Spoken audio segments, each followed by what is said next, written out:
Hello and welcome to the Booze Book Baedeker. Episode 7. Woohoo! Episode Yeah. 7! Oh my gosh, Josh, I love this book. Exactly. I was waiting for the round of applause noise. Woo! But, that's cool. We don't have a studio audience. We read Oscar Wilde's The Picture of Dorian Gray, a book from 1890.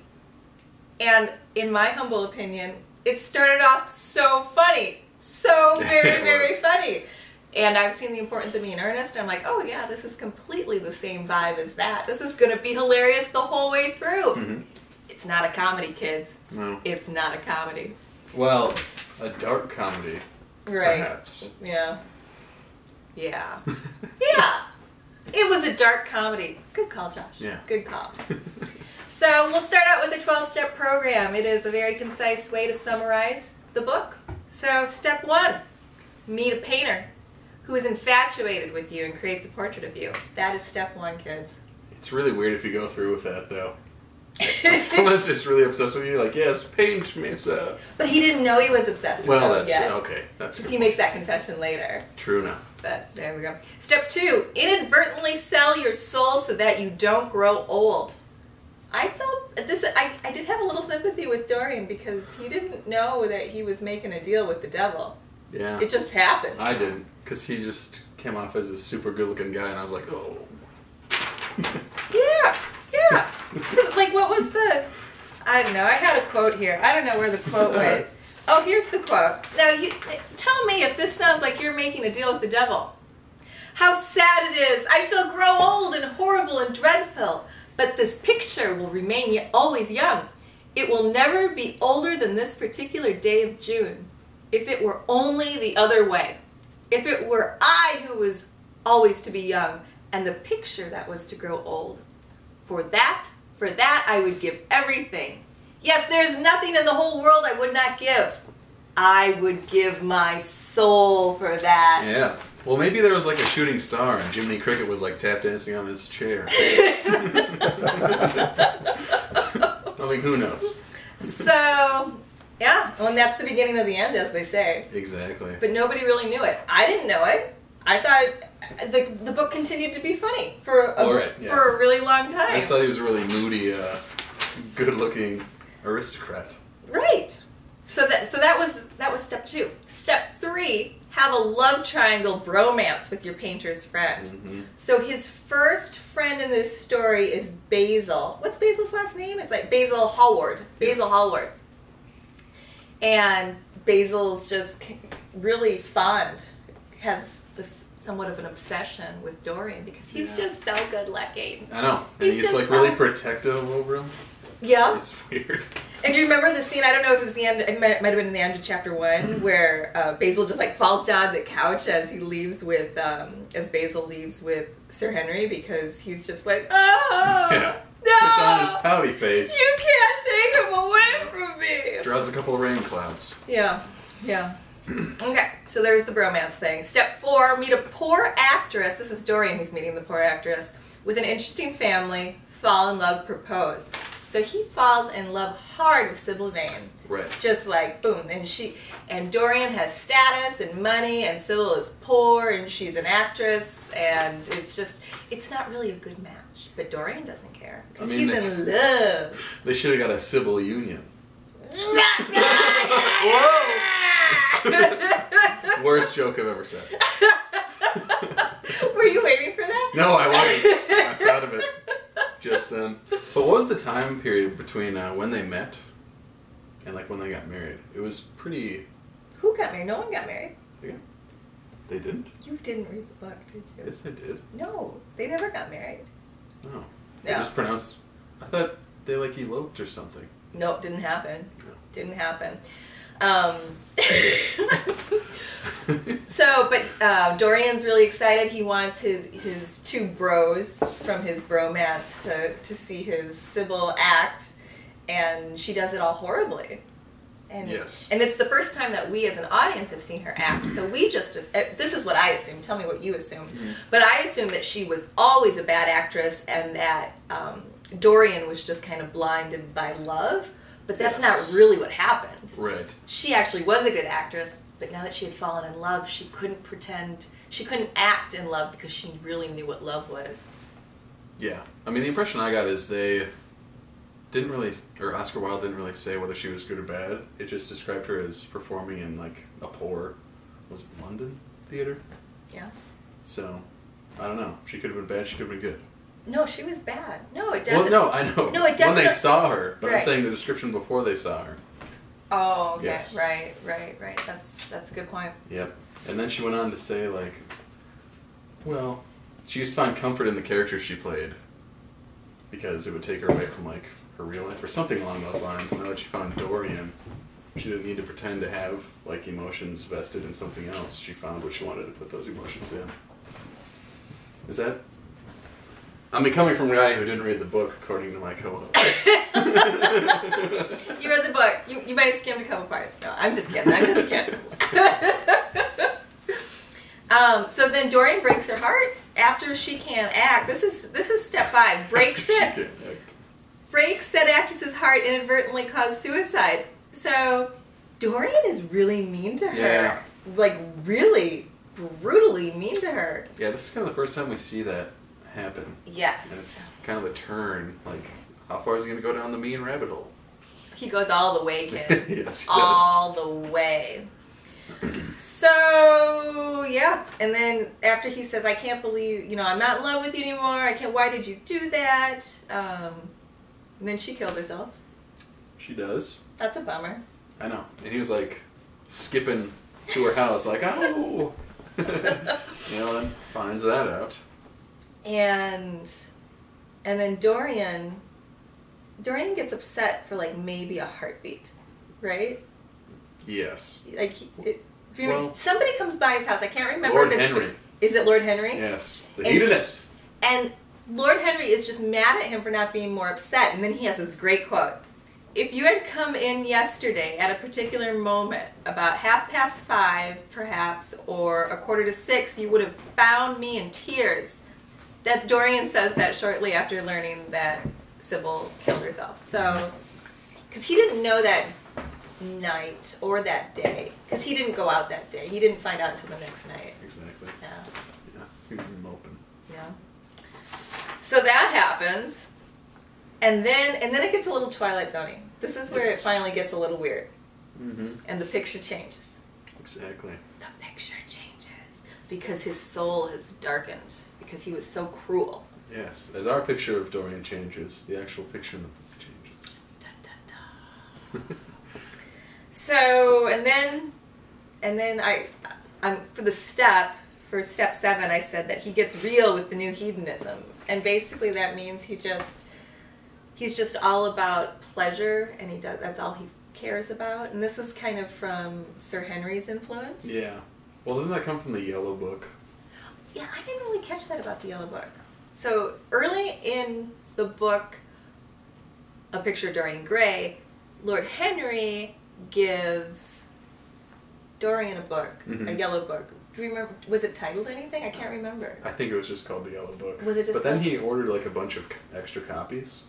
Who did? Dorian. Dorian. Okay. Because he liked it so much, but it's after he read that book that his character begins its downward spiral. Okay, it's the book. Yes. Okay. Bad book. That's how I read into it. Don't buy a yellow book, kids. No. I don't know. Is that the moral of the story? No, it's not the moral of the story. Okay. Secret Life of Bees was pretty good. That was the yellow book. There you go. And then step 8 is kill the painter. Dorian kills Basil. Yeah. That's quite a way to repay someone who adored you. Yeah, it was pretty weird. And I forget exactly how it led up. Like, didn't he show him the painting? Yes. They were fighting over whether it should be put on exhibit or not. In Paris. Yes. Yeah. Yep. And then Dorian was so mad at him for painting it because he kind of blamed Basil for his, kind of the hell he was in because Basil made the painting. Mm-hmm. And then he kills him. He, like, stabs him right in the, kind of like right here from behind. Is that right? Yeah. Yeah. That's low. It's just low. It is. Blackmail an old friend into disposing of the body. So Dorian knew a guy named... I think it was Alan Chapman? Alan, yeah. Was it Chapman? No, what was Campbell. it? Campbell. Alan Campbell. And basically he's a body melter. He's a chemist, and it's kind of like Breaking Bad, right? Yeah. Yeah, melts the I went body. to university to get my body melting degree. To body melting. Yes. And then Dorian feels so much guilt from killing Basil that he just wants to go to an opium den and get high. Yep. But he can't even. Because he goes to the opium den and is reminded that he ruined somebody's life. And that's another thing. He ruins everybody's lives. Yeah, Except like everyone Henry's, for some reason. Right. So yeah, I don't know what that represents, but it seems like everyone that has contact with Dorian ends up falling off somehow. Yeah. Or committing suicide, or something bad happens. Except for Lord Henry. Because I don't think... Lord Henry's like made of steel or something. It's because he's a hedonist. Right. No one affects him. Can't bring me down. Then he attempts to destroy the painting, but when he destroys the painting, he kills himself. He does. Because that was his soul. He stabbed his soul. I like what you said. Tell him what you said. Tell him what you said. Oh, I just said that I feel like Dorian Gray is just a really bad Voldemort because he didn't know how to spread out his horcruxes. Exactly. I mean, I think that's spot on. It is. You can write that in your essays, kids. Yeah, exactly. The teacher will think you wrote that because you're making the Harry Potter tie-in. Mm-hmm. And then step 12 really wasn't about Dorian Gray, it was about me. Step 12 is realize that this wasn't a comedy after all. So you became a hedonist by reading... No, I'm just kidding. I became a hedonist? Yeah. No, I Well, you said it was about yourself. Oh, but hedonism is all about pleasure. Well, it's not, that's true. So yeah. But I really wasn't experiencing a lot of pleasure. I mean, it was a good book. No, I take it all back. It was very pleasurable. I'm a total hedonist. Okay, we should go through the regulars, right? Yep. Okay, so of course there's Dorian Gray, but we've talked a lot about him. Yep. So Basil, who's the painter. Mm-hmm. Basil, what's Basil's last name? Basil... Hallward. Hallward. Ooh, we even have a card for him. You ready? Basil Hallward. So he actually, I would call him the third character. He's not even the second character. We meet him first, but he's actually the third character. And he's the painter. We see a lot of him in the very beginning. Yep. And then the middle, and then he's dead half the book. Exactly. So I kind of imagine it like if I was Dorian Gray, Basil would be the angel on my shoulder, and Lord Henry would be the devil. Oh yeah, I like that. I really like that. That's a good one. And then we've got Sir Henry Wotton. Yeah. Wotton. And he kind of fuels the fire for Dorian's downward spiral by giving him the yellow book and... Yeah, he's just a really self-righteous dude. No, he's not. He's a bad influence. I mean, he's a bad influence for the time. Like, I wouldn't mind having a conversation with him right now. But at the time, I could see where his personality was very scandalous. I mean, he was fun, right? The things he said were fun. Well, yeah, they were. Yeah. That's why Dorian was like, took to him. A lot of what he said, a lot of what Sir Henry said reminded me of the importance of being earnest. Just that real snappy, all those one-liners, those really clever, lots of clever one-liners. I liked it. Okay, who else do we have? We have Alan Campbell. Yes, the body melter. The body melter. Everybody needs a good body melter. That's true. Lord Fermor. Yeah. Who was Lord Henry's uncle. He was. Who was described as, I have to read my notes, a genial if somewhat rough-mannered old nobleman. We can't forget the Vane family. There were three of them. That's true. There was Mrs. Vane, Sybil Vane, and James Vane. Oh, we didn't talk about James Vane. 2/3 of them died in vain. They all die, though. Doesn't even she die? Doesn't, like, Mrs. Vane die? You know what? I think you're right. Yeah, they're all dead kids. I'm just off today. Self-righteous. Two of them died. It's just... That James Vane was an odd bird, though. He was. He was really odd. So he he finds Dorian in the opium den. His sister never called him Dorian Gray, so he never knew who he was, so he could never take vengeance upon him, because his sister always called him Prince Charming. So one of the prostitutes in the opium den calls him Prince Charming, and then James shoots out into the street after him, tries to kill him, but because Dorian doesn't age, he's able to convince him, hey, how long ago did this happen? Oh, look at me, I'm like 20, I couldn't be the guy. Exactly. And then he finds out too late. One of the prostitutes is like, ha ha ha, that guy hasn't aged in 18 years. But it's too late. Except it's not too late. He goes and stalks him at his place, at his country home. Exactly. And then he accidentally gets shot in a hunting accident. No, really, it was an accident. Yeah, it was kind of weird. He was like hiding in the bushes, and they shot at whatever they were hunting. Yeah. And then they heard like a, oh. And then nobody knew who, everybody thought he was a beater, but he wasn't a beater. Right. And by the end of the night, they're like, oh, yeah, sorry, nobody knows who this guy is. Yes, then Dorian was like curious or something and went and looked at the body. And he was like, that's James Vane. I guess. And no matter what happened, the people who could incriminate Dorian just disappeared. Yeah. I mean, sometimes it was because Dorian killed them, but a lot of the times it was just because they... It's because he sold his soul. He even confesses to Lord Henry, and Lord Henry's like, ha ha, you know? Right, yeah. I can't believe that. So yeah, and then he kills himself. Except he doesn't know he's killing himself. Exactly. Kind of like he doesn't know he's making a deal with the devil. He doesn't know that he's killing himself. But it happens. Yeah. And nobody cares. He also doesn't know he's like involved with other people like kind of falling off, besides Basil, I suppose. Yeah. Yeah, whoever he touches. And James Vane. I suppose he can. Right, yeah. I was going to say, how did he die? But we just talked about that. Right. Hunting accident. But I guess he well, I don't know. Because it was one of the guys who was in the hunting group with that shot him. Right. Correct? Right. And he said, and Dorian for some reason said, oh, don't shoot the hare. And then he shot him, but it didn't really shoot the hare, it shot James. So yeah, that guy's all messed up too. That guy will probably kill himself too, right? Probably. What was your hangover? I was actually trying to think of that throughout the whole episode.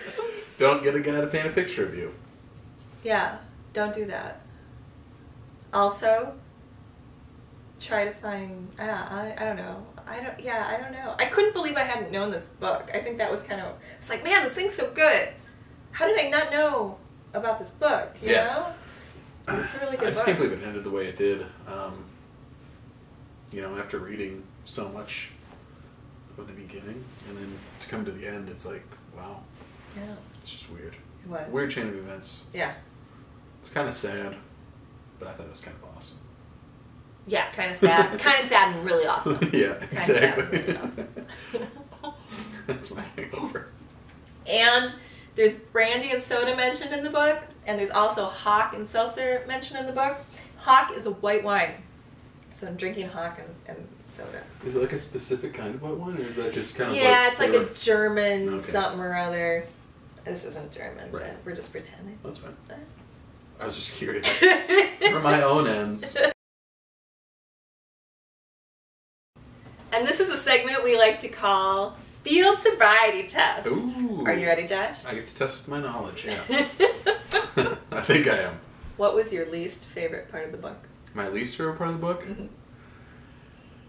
I mean, I got kind of depressed when I found out that Dorian Gray was going to opium dens. It was like, yeah, I mean, his life did kind of suck, but at the same time, that was a bummer. Because he was still the protagonist. Yeah. You know? So it just brought a different level of his depression. So what was it about the opium dens? Because I won't say what I thought, but... What was it about the opium dens? Yeah. I don't know. I thought it was a surprise. How were the opium dens described? What do you mean? Like, they were an opium den. Oh That's my very God. depressing. If I pulled you over right now, you would fail your field sobriety test, and I would put you in the back of my car and haul you away. Fair enough. Fair enough. No, like there were prostitutes and there were sailors, and one of the reasons that he didn't want to go there was because sailors make opium. I get it. I get it. These were 1890s sailors. You know, they were hardcore.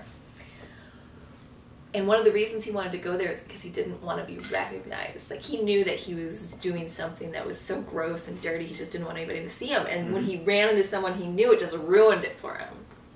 He said, I'm gonna go somewhere else. That's a bummer. Yeah. I mean, that was very depressing for me to read. Yeah, me too. Because Dorian Gray was he was a cool cat in the beginning of the book, you know? He was like... I thought he was a whiny little boy in the beginning. Yeah. And then he was an asshole at the end. When was he cool? I don't know. I guess Basil thought he was cool, and I was like, yeah, this Basil guy's pretty cool. He's a painter. Fair enough. Okay, you pass. What? You just threatened to throw me in jail, and now I pass. It's very interesting. And that's the field sobriety test. Picture of Dorian Gray. Great book. You should read it. You really should. It starts out really funny, and then it ends really dark. Yeah. It's the only book that Oscar Wilde wrote. Yeah. Otherwise he was... It was all plays. Okay. Very cool. Thanks for joining us. See ya!